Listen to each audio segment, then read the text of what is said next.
শিক্ষার্থী বোনদের বিদায় উপলক্ষে ছাত্রীদের পক্ষ থেকে মায়ের জন্য দুটি কথা।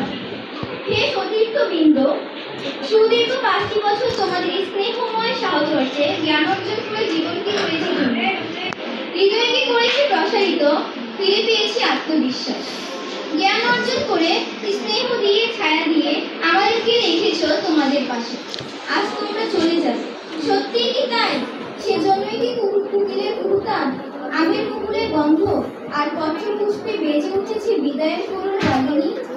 তাই তো আজ আমরা বেদনা ভরা ক্লান্ত, কণ্ঠ আমাদের রুদ্ধপ্রায়। তোমরা চলে যাচ্ছ স্বর হতেই অশ্রু সংবরণ করতে পারছি না। তোমাদের প্রাণপ্রিয় বীর মসনউদ্দিন পৌরবালিকা উচ্চ বিদ্যালয়ে মায়া কাটিয়ে সত্যিকারের মানুষ হওয়ার বাসনা নিয়ে আজ তোমরা বিদায় নিতে সম্মত হয়েছ এই মিলনায়তনে। মন চাইছে না তোমাদেরকে বিদায় দিতে, তবু অশ্রুসিক্ত নয়নে ভরাক্রান্ত হৃদয়ে বিদায়ের সম্ভাষণ জানাতে এসেছি। বিদায় বেলার বিরহ ব্যথায় আঁকি ওঠে ছলছুরি, যাবার বেলায় যে অপরেরই কাদায় তারই মানুষগুলি। হে পথিকৃত, অপরিচিত আত্মা তোমাদের নিয়ে যাচ্ছে এই শিক্ষার প্রতিষ্ঠানের বাইরে। বৃহত্তর জ্ঞান সাধনার পথে আমাদের পথের বাঁকে রেখে তোমাদেরকে এগিয়ে চলেছে নতুন দিগন্তের পথে।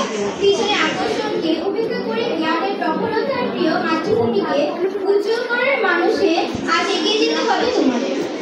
কান্নাকে উপেক্ষা করে জ্ঞানের মহিমা উদ্ভাসিত করার জন্য